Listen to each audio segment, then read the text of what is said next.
Hello everyone. Welcome to Ventura Audubon's December program. I am Cynthia Hartley and I am the Executive Director of the Ventura Audubon Society.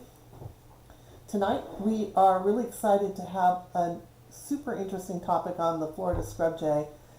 It's being presented by one of the biologists from our local U.S. Fish and Wildlife Service office here in Ventura. The presenter is David Sherer. He is somewhat new to the office. He was hired last spring after he finished his graduate program. And our chapter works very closely with the local Fish and Wildlife Service office. We work with several endangered species. We have recovery programs, and we partner very closely with the office. So we're also looking forward to working with David in the upcoming breeding season on our snowy plover and least tern recovery program. David is also going to help manage the beachcomber program, which we also interact with quite a bit. Now, David holds a Bachelor's of Science degree in Wildlife and Fisheries Science from Tennessee Tech University, and he recently completed his master's program in biology at the University of Central Florida. And tonight he is going to present his graduate research on the foraging behavior of the Florida scrub jay in relation to burned habitat, which is a natural part of their environment. Although this bird is really similar to our California scrub jay, it doesn't do as well in developed areas, and unlike our bird, it's actually not a very common sight in residential areas. So because it's lost so much habitat, it is now listed as endangered. It's also got some really interesting behaviors, which we'll get into a little bit, that are different from our California bird. So we are going to have everyone type your questions into the chat line, and when David's done with his presentation, Sabrina Kennedy, our new program chair, she's going to read the questions and go through them with David. So I am going to turn this over to David now, and I just want to thank him for bringing such an interesting topic to our December program. Thank you so much for the introduction. I'm happy to join everybody to talk about the thesis research I did with these really awesome birds, and I'm hoping you'll enjoy it. So just a quick outline of this talk. The first part is going to be a discussion of my thesis research that I did at Archbold Biological Station with the scrub jays. And then at the end, we'll have time for kind of a question and answer session. And that's because while I'm delivering a very small slice of the scrub jay life history and specifically my research on that, there are really well-studied species, and there's quite a bit of depth to them. So I encourage any questions related to my research or not about the scrub jays. So in studies of animal personality, behavioral phenotype is something that's considered to be an individual difference in behavior that is consistent over time and across different ecological contexts. BP, and I'm going to be abbreviating behavioral phenotype as BP, is measured on axes, for example, bold to shy.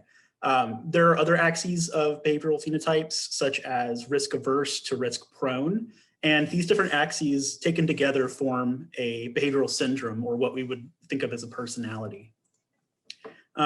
Historically, studies have focused on tying behavioral phenotype back into metrics of exploration, like how far an animal moves from its home territory or how often it explores. But there's really not been that much research looking at the functional consequences of having different behavioral phenotypes. And one such consequence can include variation in how animals explore habitat away from where they grew up. So natal dispersal is simply an animal's movement from its natal habitat to its site of first breeding. And where individuals settle after exploring the habitat around where they grew up can affect different metrics of fitness. So if you think about an animal that settles in high quality habitat, it's going to have probably more offspring than an animal that settles in poor quality habitat. And a lot of that can be informed by differences in how animals explore. So dispersal behavior is how an animal interfaces with and traverses a landscape before it finally ends up moving away and becoming a breeding animal somewhere else. Other studies have looked at how this variation is influenced by an animal's natal environment, so simply what the habitat looked like where it grew up, and the habitat surrounding where an animal was raised. So in spatially structured ecosystems, which are really just disturbance-driven ecosystems, habitat selection is a crucial dispersal strategy, especially if animals are attempting to match various stimuli when they're making these exploratory movements. If there is variation in exploration among individuals, there are a lot of implications for that. If you have animals that prefer to explore one habitat over another, then you could have different conservation planning outcomes. You could, maybe make management plans that try to have a variety of habitat rather than just one homogeneous habitat if it's going to be utilized by more animals. And one really interesting thing about these pre-dispersal movements is that they can increase opportunities to disperse. So in the example of Florida scrub jays, which I'll get into here in a moment, they're really moving around the landscape and looking for opportunities to become a breeding bird. And so if an animal is moving around away from home more often, then it's more likely to encounter an opportunity to become a breeder. So Florida scrub jays were the system that I worked in for my master's thesis. They're federally threatened non-migratory birds that are endemic to the state of Florida. And specifically, they rely on low and open oak scrub habitat. This habitat was historically maintained in a low and open state by lightning-ignited fires, but with the advent of human colonization and the associated fire suppression that came with that, most scrub jay habitat is maintained through prescribed fire practices.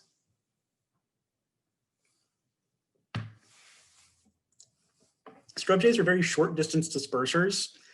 About half of scrub jays disperse less than 1 kilometer from the site that they were actually hatched. And scrub jays are very interesting because there's been previous work that has described behavioral phenotypes in the species, specifically bold or shy.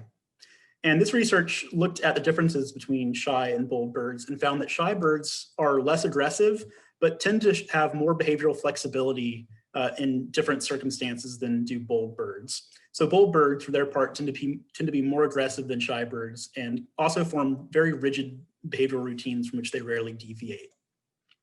Florida scrub jays are unique among the scrub jay complex of species because they're cooperative breeders. They're permanently territorial and defend their territory year round. And the young birds, so birds that hatch each year, stay with their family for multiple years until they can eventually find a habitat or a territory to disperse to. Usually this is in the form of replacing a deceased breeder at a different territory, or very rarely colonizing unsettled habitat. But this is a very habitat limited species. Florida scrub habitat has declined by about 99% in the past century. And so typically all available suitable habitat is saturated by other scrub jays.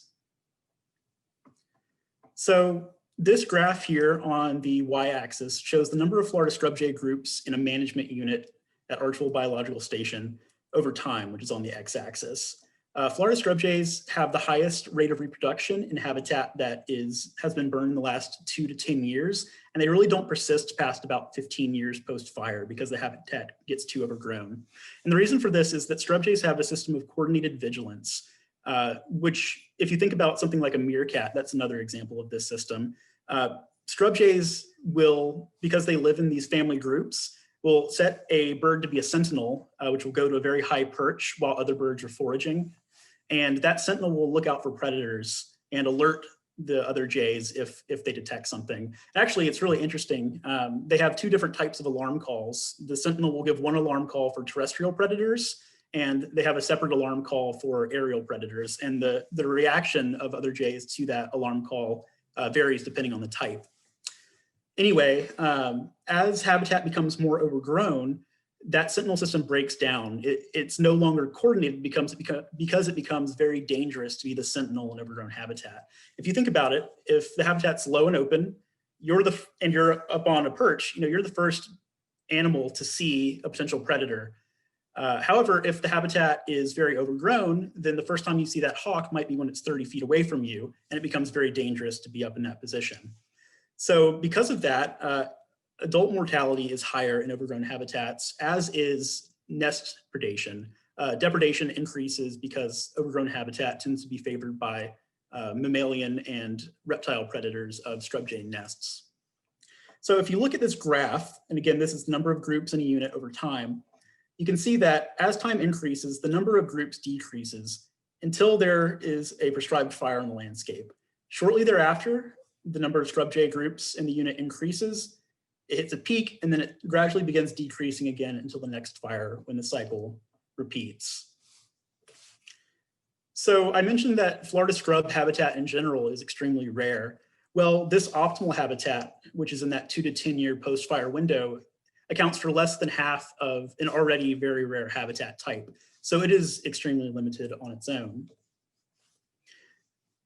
Cooperative breeding is thought to have evolved in this species in response to limited habitat. It wasn't particularly common even before humans began constructing houses and shopping malls. And now breeding birds, as I mentioned earlier, saturate all available habitat. Adult mortality tends to be low. It's about 1/5 of birds will die annually.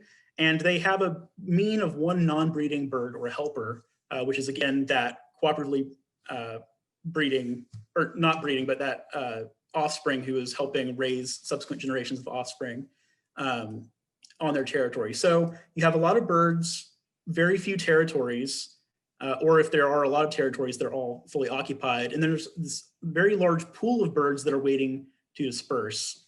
So I asked the question, if there's this really optimal habitat where reproduction is very high, but it's very rare, do all of the scrub jays in a landscape compete for that resource, or are there mechanisms by which they avoid competing and maybe settle out across a broader range of succession? That would also allow them to avoid the costs of competing, which can be high. It's energetically expensive. So simply stated, are all birds competing for limited optimal habitat, or as I said, are there mechanisms to reduce competition for that resource? So that takes me back to the idea that scrub jays have 2 different personality types, bold or shy. So if you look at this graph of the scrub jays again, you might expect that bold birds prefer to settle in the optimal window because their breeding lifespan, which is represented by these gray bars, would last for the duration of that habitat being optimal. And because they're bold, they're more aggressive and better competitors, so they might be able to displace shy birds who could potentially settle there too. So essentially they would be adapting their competitiveness to settling in this really nice habitat. Shy birds, which are less competitive, might be able to take advantage of their behavioral flexibility by settling in more overgrown habitat, which isn't quite as optimal, but because they have this different phenotype, they might be able to adapt their ability to deal with increased rates of predation over time. So that led me to 2 different hypotheses about how Florida scrub jays might be exploring the landscape. The first is that personality or behavioral phenotype influences prospecting behavior. And as I mentioned, bold birds might prefer to explore early successional habitat because they benefit from competition, while shy birds might avoid foraying there because they're not as competitive and the costs of competing are high, and they might be able to better adapt to overgrown habitat anyway because of their flexibility. I also thought that if birds are exploring habitat that is similar to where they grew up, which has been documented in other species, then the habitat quality on a bird's natal territory might also influence their prospecting behavior. And if that's the case, I predicted that birds would disproportionately foray in habitat that is similar in terms of its fire history to where they grew up. So I had 2 objectives of this study. And the first was to determine, it's very simple, just to determine whether or not juvenile scrub jays are actually exploring habitat preferentially when they're making these movements away from home. And the second objective follows from the first. If they are demonstrating variation in preference, I want to identify what is actually driving that. Again, going back to my 2 hypotheses about what might be happening there. So that takes me to the site of my research. Archbold Biological Station is a nonprofit that was founded in 1969, and it's the site of a long-term demographic study of Florida scrub jays. It's actually the longest running study of its kind. Nest searching takes place during the breeding season, which is from February to July, and monthly censuses of the entire population are conducted. And the reason we're able to do these monthly censuses of the whole population is because it's not a very large area. It's only about 1,200 hectares, which is about 2,500 acres. And when we're nest searching, all nests are found And all nestlings are banded at 10 days old with a combination of color bands that is unique to that individual. And so that allows biologists to go out in the field and just using binoculars, identify individual birds based on the combination of color bands that they have on their legs. This allows us to have a very rich data set that, as I mentioned, spans about 50 years at this point. That includes the sex of the birds, which is determined genetically. Blood samples are taken when the birds are banded as nestlings. Morphometrics, which is just different body measurements like wing length, length of the tarsus, body mass, as well as social class. So Florida scrub jays have a hierarchy. Males are dominant to females, and then breeding birds are dominant to helpers or those subordinate offspring. And so the breeding male is kind of the king of his territory, and he's equaled by the breeding female, and then all of the helpers are subordinate to them. And we're able to determine these relationships by tracking both pedigree as well as making these behavioral observations in the field. In the spring, we map territory boundaries, which allows us to create a map of the distribution of these jays and the territory that they're defending across the entire landscape. And we also know the fire history of this landscape to a 5-meter resolution, and we've been tracking that since the 1970s. Historically, that was collected using orthophotography, so planes that flew over and just took images after fires. And now we use drones to actually fly over and digitize both fire intensity and code the date of the last burn in different grid cells, which are at a 5-meter resolution. So that takes me to the stars of my show. So to work with these questions, I tracked the movements of Florida scrub jays that were hatched in 3 different annual cohorts. So these were birds hatched in either 2015, 2016, or 2017. I tested their behavioral phenotype, which I'll discuss how I did that here in a minute. And I also tracked their movements in the spring subsequent to when they hatched. So for example, a bird hatched in 2016 from about February to the end of, or to the beginning of May of the following year, I was out in the field recording where they were moving. So to quantify behavioral phenotype, I used an assay called neophobia, which is pretty common among a lot of animals and especially birds. It's also been used in the Florida scrub jay system before too. So neophobia is simply the reluctance of an animal to approach an object that is unfamiliar to it. So in this photo, you can see there's this object made of Legos, and here we have a young Florida scrub jay indicated by the brown head, and its blue jay friend, which it just happened to be hanging out with that day. Both came in to investigate this. And we also have a few other images of the arenas here, including using a tennis ball.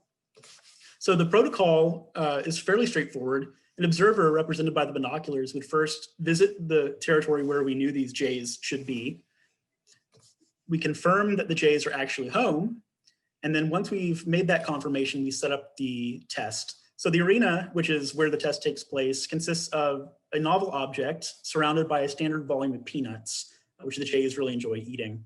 This is then surrounded by 2 concentric circles with radii of 30 and 60 centimeters that are marked using natural objects that are just found in the environment. So the 30 centimeter circle in this instance is marked by palmetto fronds, and the 60 centimeter circle is marked by pine cones. The observer sets up a camera 10 meters from the arena, focuses on the arena, and turns it on before revealing the object and retreating to a distance of 20 meters to record what's actually happening outside of what the camera can see. The observer was able to take this video and go back in the lab and take measurements of when the jays first approached within 60 and 30 centimeters of the object, as well as their latency, or just the time it took them from the time the trial started to take their first peanut. Any birds that didn't participate, we just gave a maximum latency of 10 minutes. And we used a variety of objects over the course of this study, including a Christmas dog toy, objects made from a standard assortment of Legos, and probably most scary, a troll doll. So that's how we measured the behavioral phenotype of the jays, but I also needed to figure out where they were actually moving.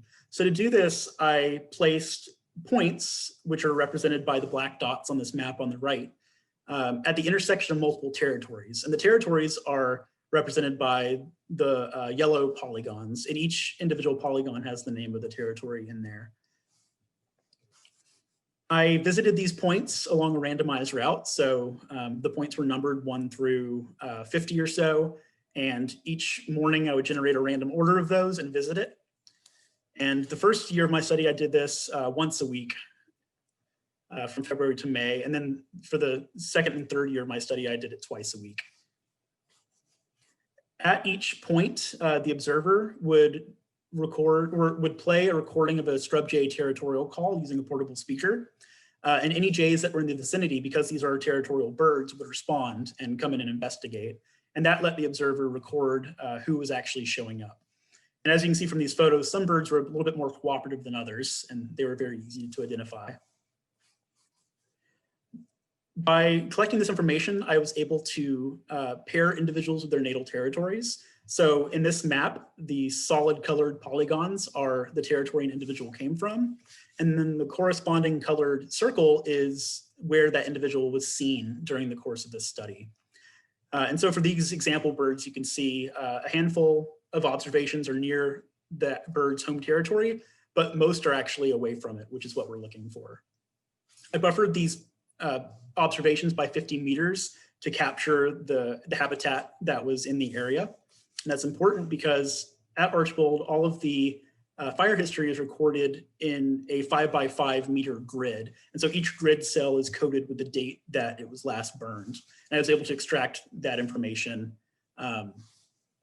by using those buffers. So as I mentioned before, we use drones to map fire.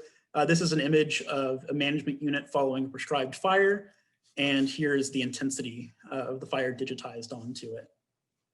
As I mentioned, the grid cells are coded with the date that they were last burned. And I was able to extract that information for each bird as the time since fire and months that that grid cell was last burned. And I did this for habitat that a bird explored, habitat that was available to a bird to explore, which was just the whole study tract, as well as the bird's natal territory. I then bend this into 3 different categories. So going back to that graph that I showed at the beginning, I determined whether or not habitat was burned within the last 2 years and coded it as burned, whether it was in that optimal window of 2 to 10 years, or if it was more than 10 years post-fire, which I categorized as overgrown. So to look at actual preference, I used something called Manley selection ratios. And without getting into the very dry statistics of it, a ratio of 1.0 would indicate that a bird had no preference, i.e. that it was exploring habitat exactly as much as you would expect based on its availability. Whereas a ratio greater than 1.0 indicates preference for a specific habitat, and a ratio of less than 1.0 indicates avoidance. So in this example, we can look at the JQPL dash, so that's silver, purple, lime for the color bands. It explored burned habitat 65% more than we would expect based on how much burned habitat was actually on the landscape. It also explored optimal habitat, slightly less preferentially, about 24% more than expected, but it avoided overgrown habitat. It only explored about half of the amount of overgrown habitat that we would really think it would based on how much of the landscape was overgrown. And the big takeaway from this graph, and this graph just shows those ratios on the y-axis and then each habitat category on the x. You can see that different jays have different preferences. So harkening back to my first objective, which was to determine whether or not there is preference for different habitats and whether or not it varies, we can see that at least for these 4 birds, it does. So going back to the behavior aspect, remember I'm trying to figure out how behavior influences these preferences or avoidances that we're seeing. I used an analysis called a principal components analysis, which essentially took the 3 latencies, so the time that it took the jays to approach those 3 different benchmarks, and it just collapsed it into one number that I used as a behavioral score.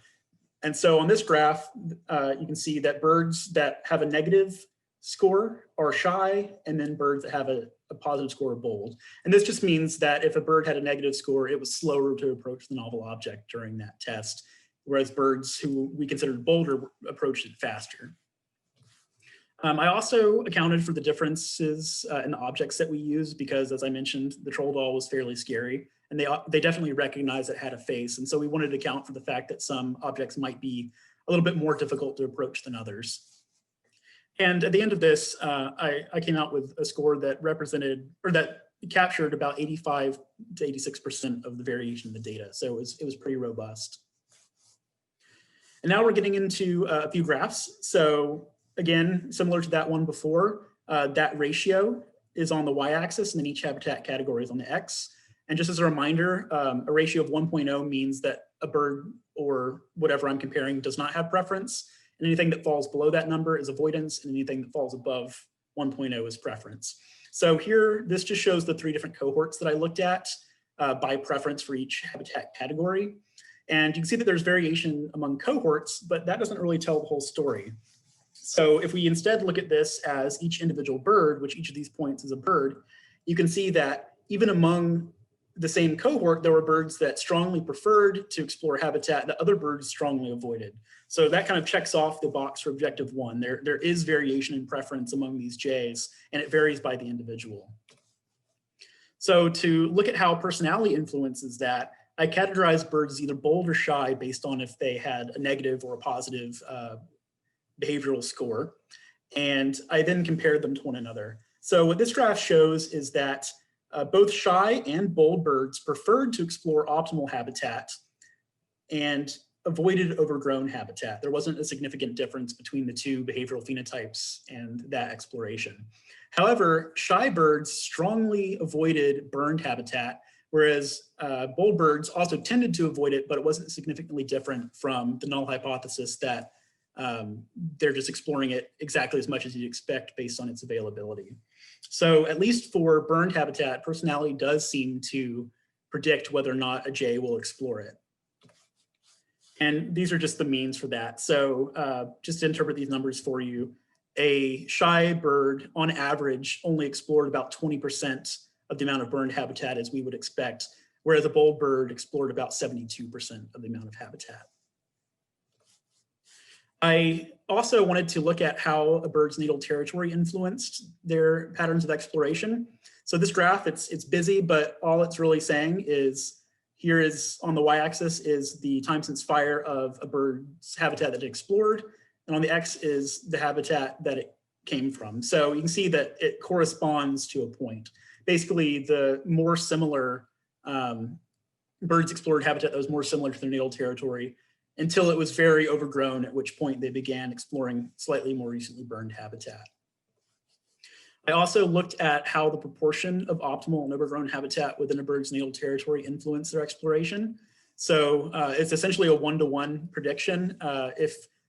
Just to interpret this graph for you, if 50% of a bird's natal habitat was optimal, then it explored slightly under 50% more habitat of that same habitat than we would expect. For overgrown habitat, it's very similar.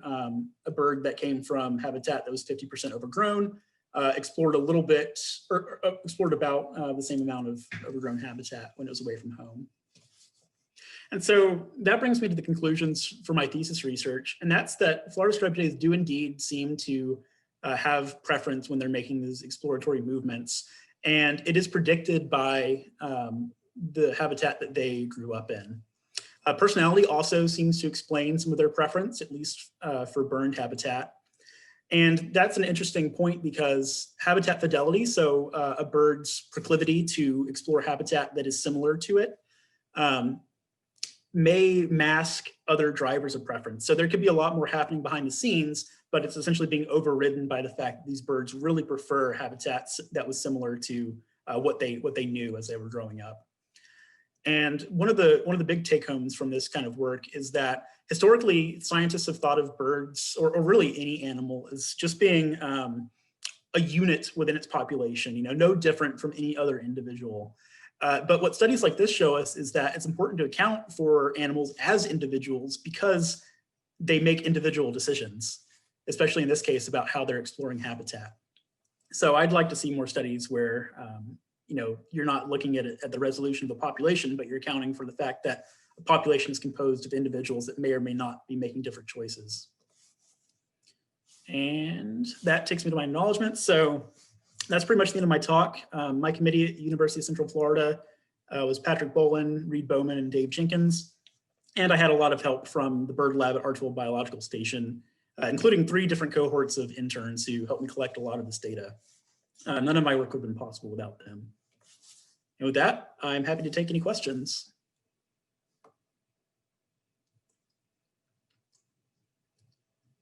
And I hope there's a lot because, like I said, these jays are really amazing.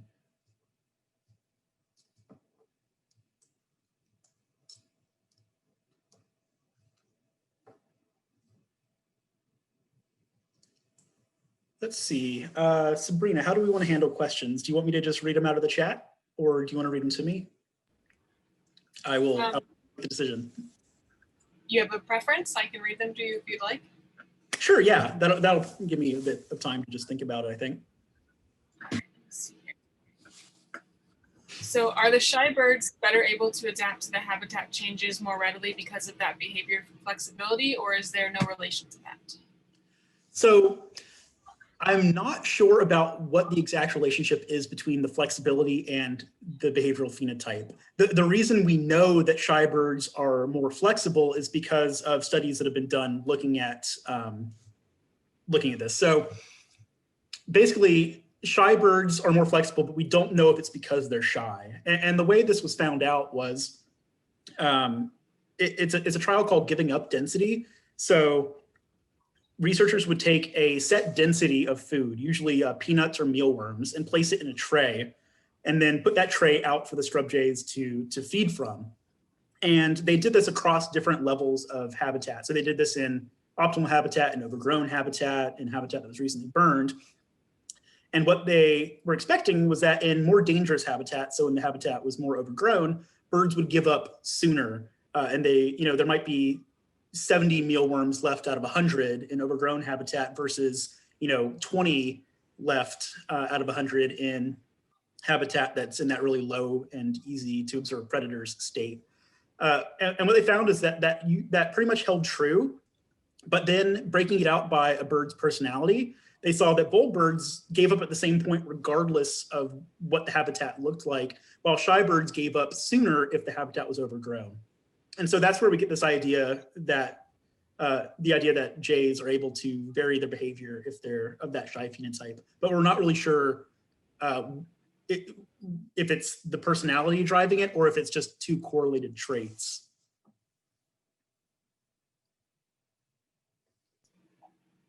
Great, so the next one is, has the number of breeding pairs the habitat can support been estimated, or is there no more room for the birds? If so, kind of scary since they are already endangered. Yeah, so I was very fortunate to work at one of the largest populations of scrub jays, in the world. We had usually around 200 to 400 jays in a given year, and typically around 80 or so territories. And that's because the habitat at Archbold has been maintained very well by land managers using prescribed fire, for the past several decades. If you were to look at Florida scrub habitat in an area that is closer to human habitation, you would see that it's more overgrown and there are fewer jay families, if any, because of that. And so in very well managed habitat, it can support quite a few jays. They do have very large territories just because, if you think evolutionarily about this, right, they are in this ecosystem that experiences periodic fire. You want to have a very large territory because if you're a scrub jay, you rely on acorns as an overwinter food source. And so if your entire territory gets burned up, you don't have any food for the winter. So it behooves you to have large territories. So if there is a fire, you don't lose everything. Yeah, so in that type of habitat where it is managed, you can have a lot of birds, but that's a very small amount of what's left, unfortunately. I am happy to report that population is stable, and there are other stable populations throughout the state of Florida, but you really only see jays on publicly owned and managed land these days. It's very rare to see birds just in a neighborhood. This next one is from Deborah, and Deborah says that she missed the beginning. She thought it was 7:30, but she studied Mexican jays in Arizona, and she wants to know if you observed anything that could be considered altruistic behavior in your jays, or did they live in family groups? Yeah, so I'm not familiar with Mexican jays. I do know they're part of the same complex as the Florida scrub jay. They're in the same genus. So the Florida scrub jays are cooperative breeders, which means that young birds will stay with their family for several years until they can eventually strike out on their own and find a territory to become a breeding bird at. So that's done usually by replacing a bird that has died, a breeding bird that has died in a nearby territory. But occasionally they'll just find another bird of the opposite sex and strike out on their own and try to carve out their own territory on the landscape too. As far as altruistic behavior goes, so the sentinel system on the surface, so that's that system where they're swapping out, looking out for predators. That can seem altruistic on the surface, but there's actually a researcher, I think it's at the University of Michigan, his name is Peter Bednikoff, and he has coined the term safe and selfish. So I mentioned earlier, the bird that is on a high perch looking out over this landscape that is very low relative to wherever it's perched is the first animal to see potential danger. And so it is, in fact, the safest place to be if you're worried about being eaten, is where you can see everything. Otherwise, if you're one of the other family members, you're down in the scrub and your head's down, you're eating, and you're relying on that individual to give an honest alarm call when it sees something dangerous. And if it doesn't see something in time, you might get gobbled up. So it is a superficially altruistic system, but we're still trying to disentangle the benefits of being a sentinel and whether or not it's selfish or altruistic in how they're actually choosing to be up on that perch.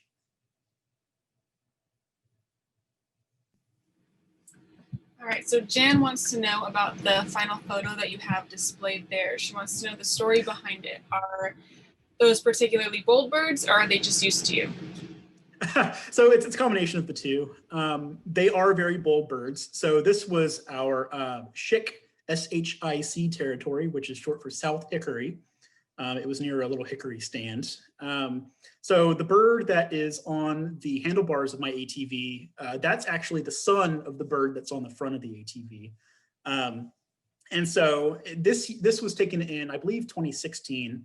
And so the son, again, the bird that's on the handlebars, it actually struck out on his own that year, found a mate, and had a territory where he was the breeding male that was neighboring his dad's territory.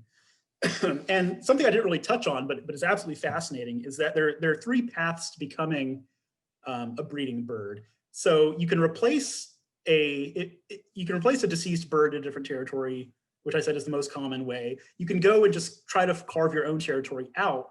Or if you're the dominant male, like this son is, sometimes you can bud off a portion of your parents' territory. So a dominant male helper in a territory might attract a female from another territory, and then the parents will actually help them carve off a piece of the parental territory and defend it from other jays until it can become larger. So they essentially help them like take over adjacent territory. It's very, very Game of Thrones-esque. And it's absolutely amazing because it's something that only the dominant male helper can do. Other birds, so female helpers, almost exclusively just have to fly away and find another space to breed. And in fact, females do disperse a lot farther than males on average because they don't have that same opportunity open to them. So yeah, working with these jays for I think I lived on station for about 29 or 30 months, and I was out in the field like 6 hours every day during that time. And you get to know each bird as an individual, and you learn all their little quirks and who's related to who doesn't like who does like who, and you get funny little stories like this. But the male who's the father, he actually he's the son of a bird that was very tame. He would actually land on researchers' heads, and so there seems to be some genetic component to how willing they are to approach, because all of his sons did that, including, and then this bird, which is a grandson of that same one, did that too. So yeah, very, very, very interesting pair, and a lot of history to them too. That's really interesting. Aaron is next, and he wants to know how transferable the research is to other corvids, especially California and island scrubs. So it's transferable in the sense that they are probably making conscious decisions about how they're exploring habitat. However, it's not as transferable in the sense that those jays are not, well, at least the California jays are not as limited in terms of their habitat. They have a much broader array of habitat that they can occupy. I know the island jays only occur on Channel Islands, so obviously they're a bit restricted in that sense, but I'm not really familiar enough with their biology to say if they're keying in on anything on the island specifically, rather than the fact that they're just there to begin with.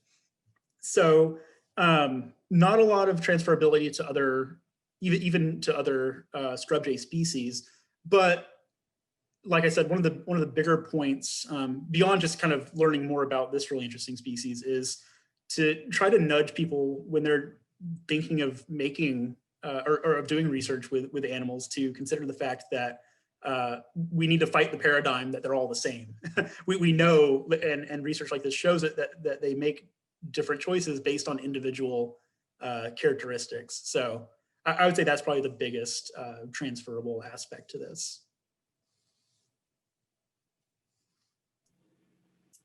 Deborah here wants to know, do the young help raise future broods like their siblings? Yes, they do.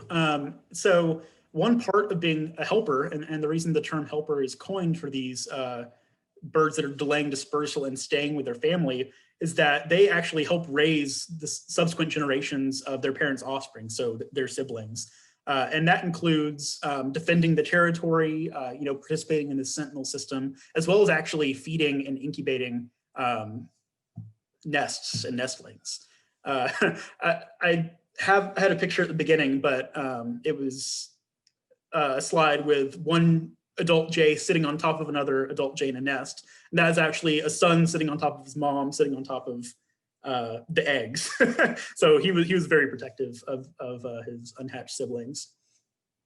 Yeah, it's just such an amazing system and so cool to learn about. John wants to know, when do the sentinels get to eat? That's a great question. So we call it a system of coordinated vigilance because it's not the same bird that is always up on a perch looking out for predators. They swap off. So there are some birds that prefer more than others to be up there, but even they have to eat sometime. And so there's actually a transition that will happen. It's very quick and very coordinated. So one bird will be up on a high perch looking around. Another bird, which is ostensibly eating its fill, will fly up and replace the bird, and then that bird will then fly down and start eating. So it's just a changing of the guards, if you will. Cynthia is interested in the similarity of Florida and California scrub jays behaviorally. Do you know if California scrub jays also have helpers that assist in raising the broods? So they do not. The Florida scrub jays, at least to the best of my knowledge, are unique among the other scrub jay species because they're the only ones that actually have this. And that goes back to the fact that they live in such rare habitat. Other scrub jays, and I'm thinking of the California jay specifically, they hatch, they're raised to nutritional independence, and they strike out on their own. And then the next year they can breed essentially anywhere they want to. Whereas these birds can breed only in very specific habitat. And so if all the habitat is occupied, it's really advantageous to be able to stay at home, learn to take care of offspring by helping raise your siblings. And then, once you get the opportunity within the next few years, striking out on your own. And so that cooperative breeding aspect is unique among the jays. There are other corvids. I believe American crows have actually been documented to have cooperative breeding systems, but I'm not sure if it's species wide or if it's unique to specific areas. Does the inquisitive nature of the scrub jays ever cause issues out in the field? Yeah, I wouldn't say issues, more humorous anecdotes. So there's one bird that is just such a peanut hound. He absolutely loves peanuts. And so when we're working with these jays, you know, I said they're color banded. We're able to read their color bands and determine who individuals are that way. Well, we're able to get them to come close enough to read the bands by, you know, pishing psh, psh, psh, and throwing a couple peanuts, which gets the birds to come in. And so there are some birds that are a lot more peanut motivated than others, including this one who would just, you could be anywhere near his territory, and it was always a risk that you wouldn't be paying attention, and you just like feel something land on your head. He would just fly in and land on you and try to essentially beg for peanuts. Fortunately, he was the only one who would do that. But it's kind of nice to have something like that. There was actually David Attenborough came to the station, I think in the 90s, and there's a clip somewhere on the internet of him with a bird landing on his head, and that was actually an ancestor of the bird, of the contemporary bird that was doing that to me. So that's one funny aspect of having them be so inquisitive. Another is that they can follow you around sometimes, and I had to think about that when I was actually doing my research. I was like, well, I'm going out and, you know, driving to all these different points and doing these playbacks. What if a bird is just following me? And so that's why I did the randomized order. And so I wasn't really sampling points that were close to each other. And then I also made sure that when I was setting the points up, they were far enough away from each other that I wasn't necessarily just dragging a group of birds after me as I was moving around. You did mention that they're federally endangered. Are the fire dynamics and habitat issues the main driver of that, or are there other issues that they're facing? Let's see, could you repeat that question for me? You mentioned that the Florida scrub jays are endangered. Is the habitat related issues the main cause of that, or are there other things that threaten them? Yeah, that's really it. You know, just like any other bird, they are prey themselves. Although they're incredibly aggressive. We've documented scrub jays eating bats, mice, snakes, lizards. They actually have a cooperative hunting technique where one jay will go up in front of a snake and distract it, and the other one will come in behind it and basically crush its skull from behind. So if they were bigger, they'd be probably too dangerous to study. So as far as getting eaten, it's really only raptors like Coopers and sharp-shinned hawks that they have to look out for. They're a bit too big to be taken by an American kestrel, and there are kestrels in that system too. But as far as what's contributed overwhelmingly to their low numbers, there's anywhere from around 8,000 to 10,000 individuals in existence, is that habitat loss. So Florida scrub and really all of the sandy ridges in Florida are relict barrier islands. So during periods of higher sea level, these ridges, which, you know, I say ridge and it's really only, you know, maybe 100 feet above sea level at the absolute highest, they were above sea level back during, you know, like the Pleistocene or whatever. And that's where these habitats formed. And then as sea levels receded, you had other habitat come in between, like these essentially islands of scrub. And so what that means is that this is a very sandy, very well-drained soil, and it's therefore ideal for human construction. So, you know, if you want to build a house, you don't have to do anything. There's no water to drain. You know, if it rains, it's not gonna last. So you can contrast that with a lot of other wetter areas of the state. And that really just was meant that it was fodder for this big real estate boom that happened, you know, in the middle of last century, where people just came in, cleared out scrub habitat, and put in houses. And that is what has contributed to their decline. So I mentioned that there was about a 99% decline in the amount of scrub habitat available. And that's from, you know, like the early 1920s to today. There has been a corresponding 99% decline in the number of scrub jays to go along with that habitat loss. And just working at Archbold, it was interesting because Highlands County, Florida, has probably the highest median age of any county in the state. So there are a lot of people who've lived there for a very long time. And that means that there's neighborhoods where people used to actually see scrub jays, you know, in their neighborhood. You know, they built a house, they were living there, and they saw scrub jays for about 15 years, and then they no longer saw them. So I'd all the time get people coming in who asked, like, where did the jays in my neighborhood go? And I had to explain to them that, well, you know, when people started building their houses in the scrub and they didn't, allow fire there anymore, which, makes sense. You don't want your house burning down. That allowed all the scrub habitat that was left to become very overgrown and essentially transitioned away from being scrub entirely. Now it's mostly just like oak tangles or pine flatwoods. And yeah, so it's pretty depressing. But the bright side is that these are very charismatic species. And because of that, conserving the scrub jay and using them as essentially an ambassador allows us to conserve this really rare habitat, which has a lot of other threatened and endangered species as well. There are several threatened and endangered insects, plants. There's a state threatened gopher tortoise, which, just the burrow of that tortoise alone is home to something like 200 species at some point during the life cycle of a burrow. So it's a very complex, very old system. I mean, the oldest Florida scrub jay fossils we found have been about, I think, 2 million years old. And, they got dealt a pretty hefty blow, but fortunately with good land management and conservation practices and, putting land into conservation, they're, if not making a resurgence, they're stable. So yeah, sorry, that was pretty long-winded, but I hope it stays that way for a while. I'd be really upset to see these guys go.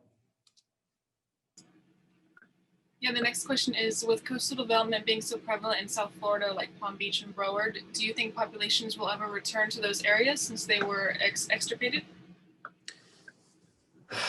Not without a lot of work. So one of the problems with scrub is that it's really hard to restore. And in fact, nobody really knows how, at least not how to do it without spending just, too much money that could be better spent helping the species in other ways rather than restoration.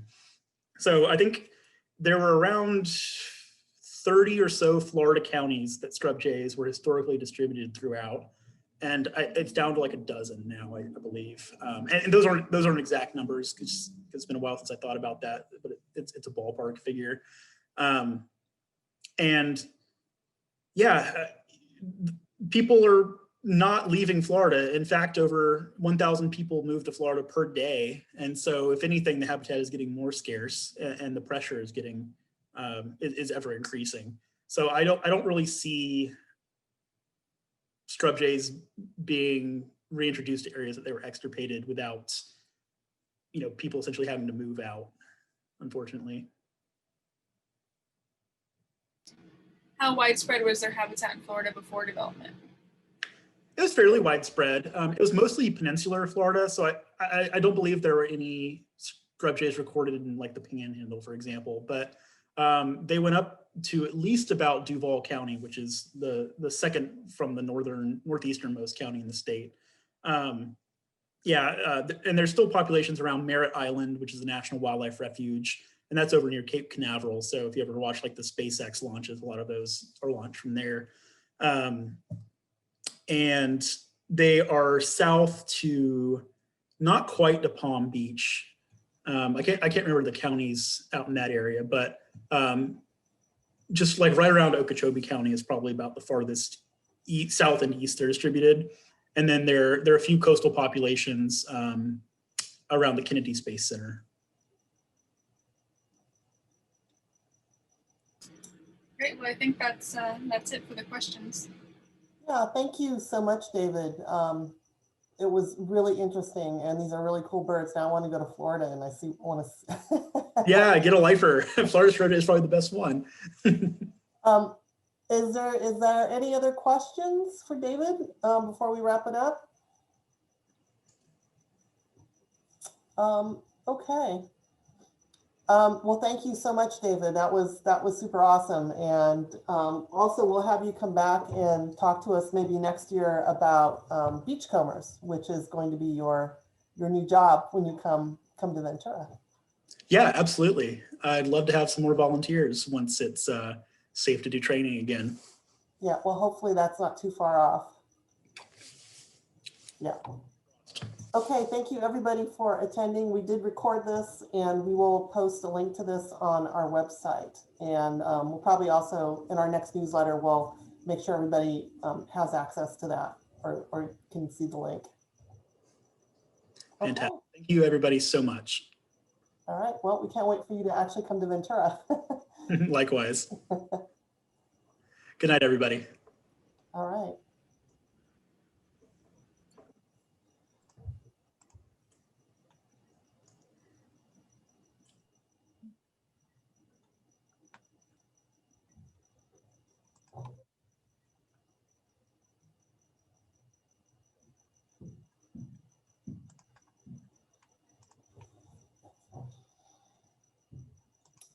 Okay, well, I think that I can go ahead and actually, let me turn off the recording.